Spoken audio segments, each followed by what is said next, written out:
It was around 1:15 a.m. when I first saw her, standing by the side of Route 46, her thumb out, a small backpack at her feet. In the cold October mist, she looked fragile, her jacket too thin for the season. I knew I shouldn't stop. Every instinct screamed at me to keep driving. But something about the way she hugged herself, shivering under the dull glow of the moon, made me pull over. She approached slowly, her face pale, with deep shadows under her eyes. "Thanks," she said in a British accent, her voice barely above a whisper. I unlocked the passenger door without thinking. As she climbed in, I caught a whiff of something, damp earth and metal. "Where you headed?" I asked, trying to sound casual. "Just anywhere away from here," she replied, staring straight ahead. She clutched the backpack tightly, as if letting go would mean falling apart. The air inside the car grew heavy, the heater failing to chase away the cold seeping in. We drove in silence for several minutes, the mist curling against the windshield. Then she finally spoke. "You're not the first one to pick me up," she said, almost to herself. "But you might be the last." The words prickled the hair on the back of my neck. I glanced sideways, but she just kept staring out the window, her reflection blurry and strange in the glass. I told myself it was exhaustion playing tricks. The late hours always made reality feel thinner. "Why were you out there alone?"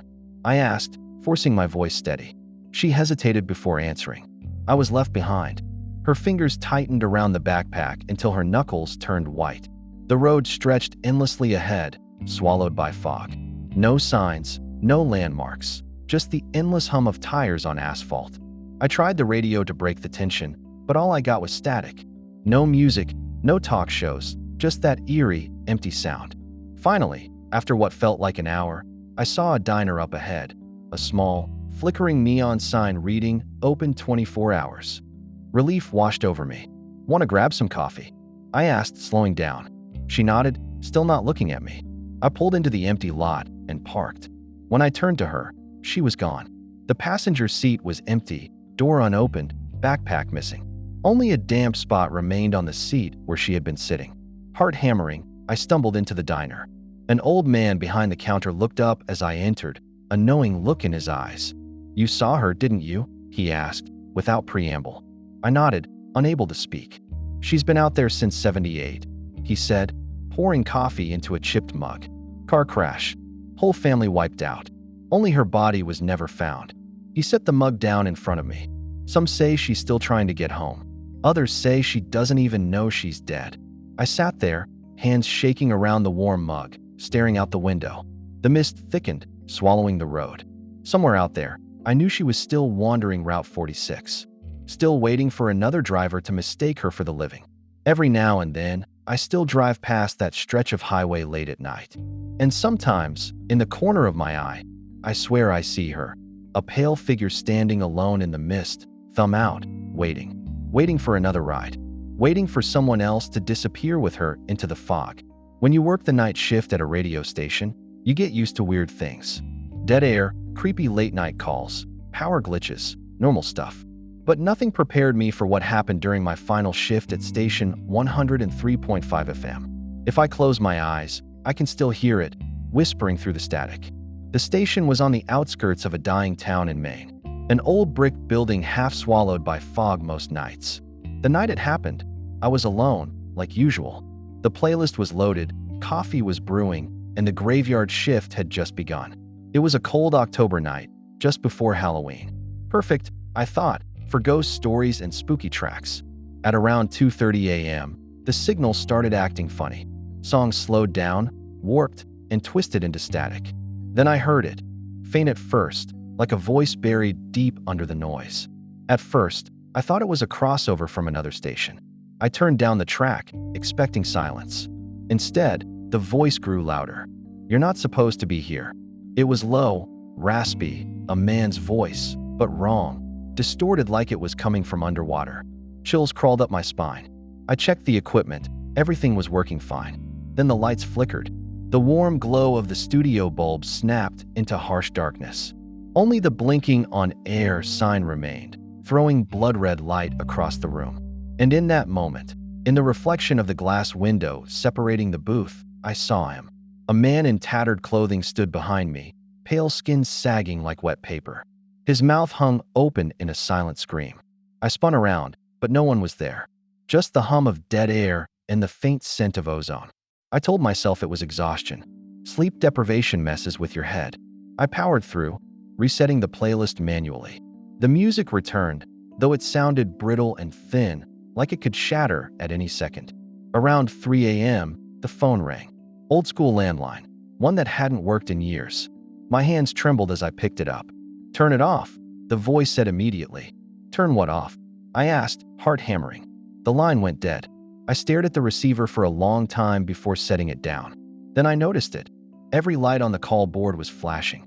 Lines that hadn't been connected in over a decade, all blinking wildly in the dark. Against my better judgment, I answered another. "He's awake now," a child's voice whispered. The lights overhead buzzed and popped. The equipment screens flashed images, static, broken faces, empty eyes staring. The temperature plummeted, my breath visible in the freezing air. I was no longer alone in that building. Through the glass, in the murky red light, figures lined the hallway. Dozens of them, motionless, their outlines barely human. And they were all facing me, waiting. The clock above the soundboard spun wildly, hands moving counterclockwise. The broadcast monitors showed strange towns I didn't recognize, burning, crumbling, forgotten. And layered over the static was a sound I will never forget. Laughter, wet, broken, and endless. I grabbed my bag and bolted, running past the darkened halls, past the watching figures, past the cold that tried to drag me under. When I got outside, the building behind me looked wrong. Older, abandoned, the windows shattered and boarded up. There were no cars in the lot, no streetlights on the road, only a black sky with no stars. I drove until sunrise, refusing to look in the rearview mirror. I was too afraid of what might be sitting in the back seat. The next day, I quit. No goodbye, no explanation. When I told the station manager what happened, he just sighed. "You're not the first," he said. "That's why we can't keep anyone after 2 a.m. Now, every so often, I tune into 103.5 FM late at night, just to check. Most nights, it's just static. But sometimes, I hear my own voice, still trapped inside, begging for someone to turn it off. It was the dead of night when it happened. I was alone at my desk, typing away at the latest case report, when the phone rang.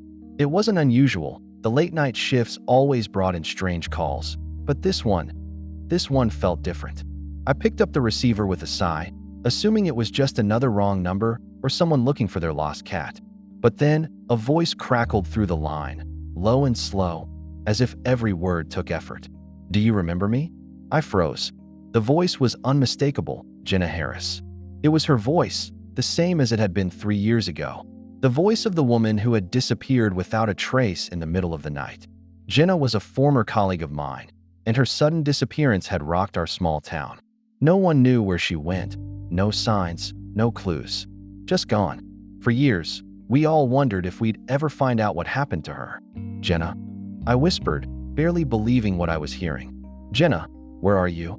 But the voice on the other end of the line just chuckled, a sound that sent a cold shiver up my spine.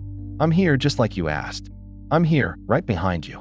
I spun around in my chair, heart pounding. The office was empty, the only light coming from my dim desk lamp. Then I heard it, the unmistakable sound of footsteps, slow and deliberate, echoing in the hallway outside my office. I could feel the hairs on the back of my neck stand up, a feeling of dread settling deep in my stomach. I wanted to call for help, but my throat went dry. The footsteps grew louder, closer, as if someone was standing just beyond the door. Then the phone went silent. No more footsteps. No more Jenna's voice. Just dead air. I slowly stood up from my chair, my hands shaking as I walked toward the door. The hallway outside was pitch black, as if the lights had been turned off. But I could hear it. A soft whispering, barely audible, coming from the darkness. "You never should have let me go." I stepped back into my office, locking the door behind me. I tried calling the police, but the line was dead. Every call I made after that just went straight to voicemail. I was alone. The fear that had been creeping in became full-blown panic. Minutes felt like hours. I waited in silence, the air thick with tension. Then the door handle rattled. I knew I wasn't alone. Whoever, or whatever, was out there, it wasn't Jenna. It was something else. I ran out the back exit and into the night, the cold air biting at my skin. As I glanced back at the office building, I saw the silhouette of a figure standing in the window, staring right at me. That was 3 years ago. I still get the calls sometimes. Each time, I hear the same voice, Jenna's voice, asking me, "Do you remember me?"